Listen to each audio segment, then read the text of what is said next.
اور اولیاء ازام، علماء کرام، اور جس طریقے سے تحریک آزادی جو چلی تھی ہندوستان کے اندر، اور پھر وہ جو نظریات تھے علامہ اقبال رحمۃ اللہ تعالی علیہ کے اور قائد اعظم محمد علی جناح رحمۃ اللہ تعالی علیہ کے، تو صاحبوں وہ نظریات کے مطابق پھر پاکستان مارکہ وجود میں آیا، پاکستان پھر مارکہ وجود میں آیا۔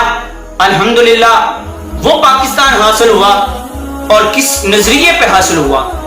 پاکستان اس نظریے پہ حاصل ہوا کہ یہاں پہ ہم الگ اللہ تعالیٰ کے حضور سجدہ کر کے عبادت کر سکیں، اور اس نظریے پہ حاصل ہوا کہ مسلمان الگ رہ کر اپنے رب کے حضور سجدہ کر سکیں اور عدل و انصاف قائم کر سکیں۔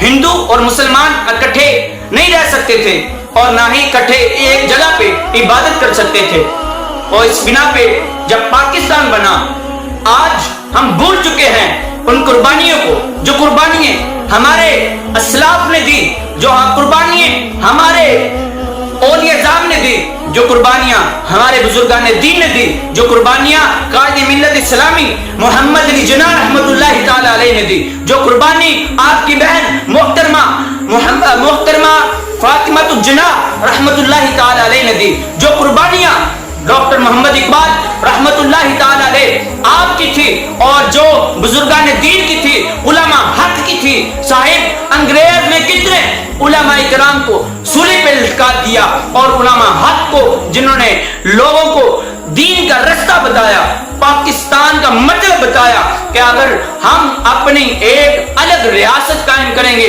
جس میں ہم اللہ کا نام لیں گے، اپنے کریم آقا علیہ الصلوۃ والسلام پہ اپنے دل و جان سے محبت کریں گے اور درود و سلام پڑھیں گے، الگ ریاست قائم کی، اس کی بنا پہ ان کو فرنگیوں نے، انگریزوں نے سولی پہ لٹکایا۔ مگر پھر دیکھیں جس روز پاکستان کا بٹوارا ہوا، ہندوستان کا بٹوارا ہوا، پاکستان بنا، اس دن کتنی ماں نے اپنا سہاگ جاڑا، اور کتنی بیٹیوں نے اپنا سہاگ جاڑا، اور کتنی بیٹیوں کے ساتھ زیادتی کی گئی، کتنی بیٹیوں نے اپنی جان دینا گوارا کی، مگر کفار کے ہتھے نہ چڑھے۔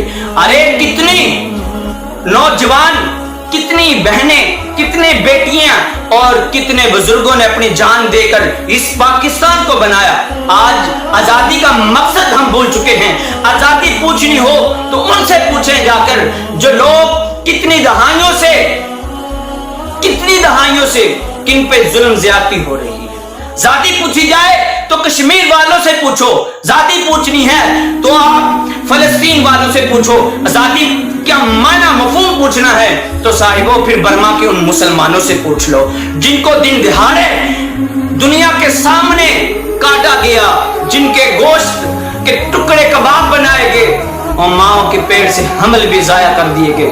صاحب ان بچوں کو ضائع کر دیا گیا، اور الحمدللہ پاکستان میں ایسے بزرگ موجود ہیں جنہوں نے دیکھا تھا کہ پاکستان کس طریقے سے بنا، اپنی جانوں کے نذرانے انہوں نے دیے، اپنے بزرگوں کو دیکھا۔ میرے نانا جان آپ نے بچپن میں دیکھا کہ آپ بتاتے ہیں، ہم نے پوچھتے تھے کہ نانا جان کس طریقے سے پاکستان مارکا وجود میں آیا، اور جب پاکستان ہندوستان الگ الگ ہوا تو کیا معاملات تھے؟ آپ نے بتایا کہ بیٹا کتنے سکھوں نے، کتنے ہندوؤں نے مسلمانوں کے لاشوں کے ڈھیر لگا دیے، انبار لگا دیے۔ اللہ اکبر کبیرہ۔ آج ہم ان کی قربانیاں، ہم پاکستان کے ان بزرگوں کی قربانیاں، ہم پاکستان کے ان مسلمان غیور کی جو داستانیں ہیں وہ اپنے بچوں کو نہیں بتلاتے۔